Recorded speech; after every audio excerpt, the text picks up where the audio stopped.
Avenatti calls for Trump's immediate indictment as says chief say there's evidence he committed felony. Stormy Daniels' lawyer Michael Avenatti on Friday afternoon called for the immediate indictment of President Donald Trump in light of a new report claiming there is evidence that Trump, as a candidate, had a hand in hush payoffs to women he allegedly had affairs with and violated campaign finance laws. Avenatti tweeted his call shortly after the Wall Street Journal published an investigative piece stating that Trump directed payments to silence adult film star Daniels, whose legal name is Stephanie Clifford, and former Playboy model Karen McDougal. The report is based on court documents, corporate records, and interviews with 36 people with insider knowledge. In light of the sworn testimony and evidence relating to the payment to my client and Trump's involvement, confirming our allegations, we are calling for the immediate indictment of the president, Avenatti tweeted. No one is above the law in the United States.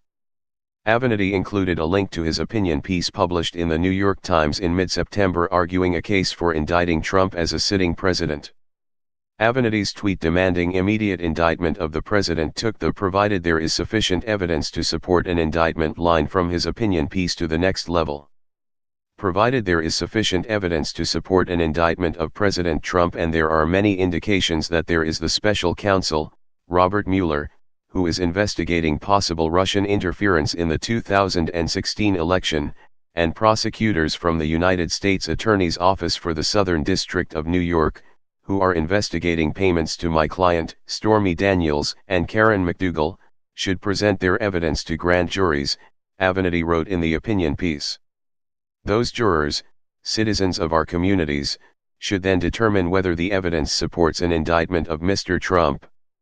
Walter Schoeb, who served as director of the Office of Government Ethics under former President Barack Obama, highlighted a part of the Journal's report that he said should not be overlooked.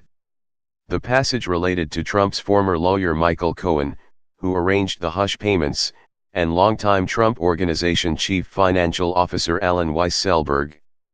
The Journal's story states, later that month, after Mr. Trump's election win, Mr. Cohen met with Mr. Weisselberg to discuss reimbursement for the payment to Ms. Clifford, Mr. Cohen has told federal prosecutors. Schoeb tweeted on Friday, this part establishes that Trump committed a felony when he knowingly omitted his debt to Michael Cohen from his June 2017 financial disclosure report. Shortly before calling for Trump to be indicted immediately, Avenatti praised the Journal report as further confirming what we have been saying and alleging for months. There can be no question now as to the validity of our allegations, he tweeted.